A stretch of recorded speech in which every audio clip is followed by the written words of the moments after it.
We have all been subject to the frustrations and annoyances of receiving unwanted telemarketing calls, also known as robocalls.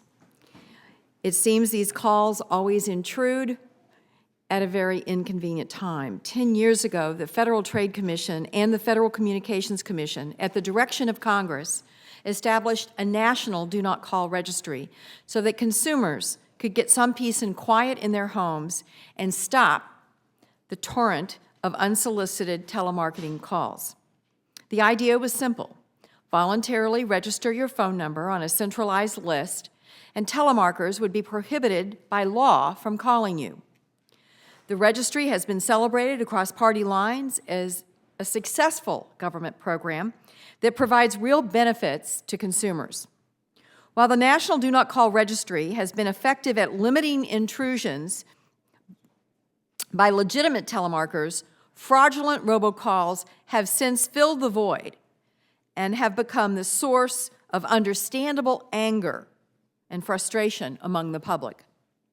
These automated, pre-recorded telemarketing calls that often seek personal information from unsuspecting consumers are an annoyance at best, but they can be devastating for those that are defrauded by them. Law enforcement officials have estimated that telemarketing fraud costs Americans over $40 billion annually. So it is no wonder that robocalls consistently remain a top consumer complaint at the FTC as well as the FCC. The FTC alone receives more than 200,000 complaints about robocalls every month. Complaints received from consumers in the state of Missouri alone have roughly doubled every year since 2009. In exploring regulatory, statutory, or technological changes to address the problem of robocalls, giving the consumers the choice to stop all unwanted calls, charities, political, and businesses with existing relationships to the consumer. Stopping all of those calls, regardless of who places them, should be our ultimate goal. The choice here should rest firmly in the hands of the phone that rings. This problem doesn't only affect the consumer, it affects businesses. And right. as the other panel talked about it, the PSAPs, the emergency call centers. The FCC put me in touch with the organization that manages a lot of these 911 centers. I think there's over 5,000 of them. This do not call list is being implemented.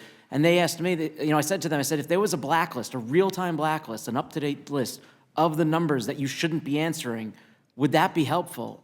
And they said that they had never even thought about that. And if that existed, it would be amazing. So I think that there's an actual, this data set of the real-time robocallers and the calls that you shouldn't pick up on. Even if you think on the consumer side, on the business side, anybody who has large call centers, thousands of phone lines. And I spoke to some that are in financial services, the Citibanks and the Chases of the world. Every call that comes in, they have to go and screen for fraudsters. So if they know before they even send it for screening that they should immediately dump it, I think that there's a real valuable asset there. The point that's being made is we have the capability of being as sophisticated in terms of technology as the bad guys. And there are a number of different algorithms that could be used to identify the bad guys that currently our American carriers just aren't bothering to use. And that is hard for me. Mr. Foss is on the precipice of hopefully rolling out a product that will show that Canada won't be a decade ahead of us, as opposed to merely, what are we up to now, 6, 7 years?